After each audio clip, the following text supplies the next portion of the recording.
Good Friday nearly became Terrible Friday in Virginia Beach. Oh my Lord, look at that thing. When an F-18 fighter jet lost power and crashed into an apartment complex off Bird Neck Road. Not only did the pilots miraculously survive, but so did everyone at home that afternoon. What was not incredible was the response of Virginia Beach Police, Fire, and its 10 volunteer rescue squads. We had 14 ambulances on duty at the time of the plane crash, and within half an hour we had 30. Because when the 911 alert went out, volunteers raced to their stations and made a beeline for the accident scene. In Virginia Beach, this was not surprising.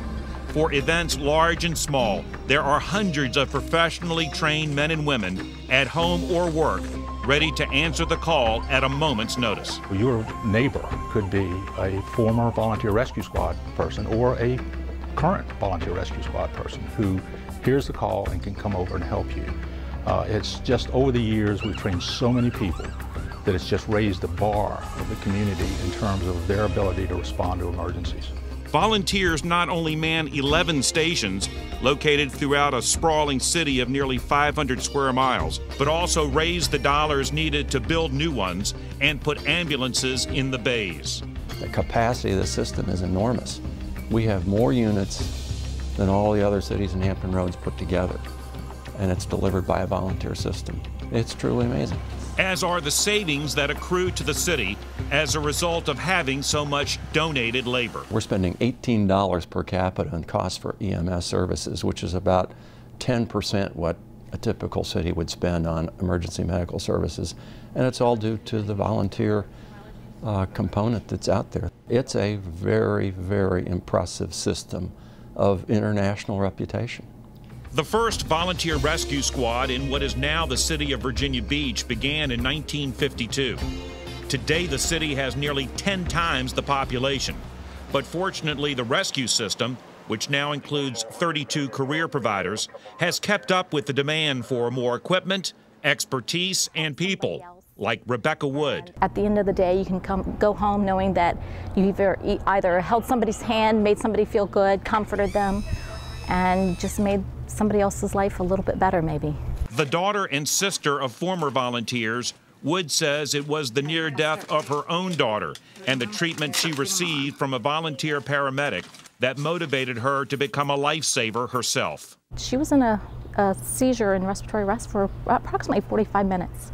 She ended up being in a coma at King's Daughters for about 3 days. And so after that, I always said if I could give back a little bit to those who had helped me and made my family feel comfortable and took care of my daughter, I would. Normal sinus rhythm. It was a good way to get the hands-on experience that not a lot of people have before they start medicine as a career, where you're the person that's actually taking care of the patient. You've got your own patients and you're responsible for them. EVMS student Amir Luca trained and joined for the real-world experience he could not gain in the classroom. I actually look forward to entering emergency medicine as a specialty once I finish, so the training here is absolutely invaluable. Dispatch 522.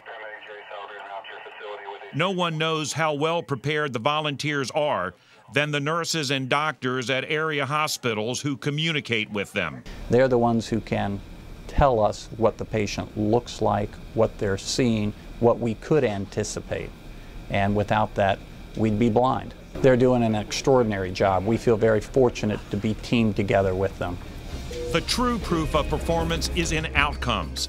The city's coordinated emergency response team, which also includes paramedic-trained firefighters and police officers skilled in the use of defibrillators, contributes to a stunning medical accomplishment.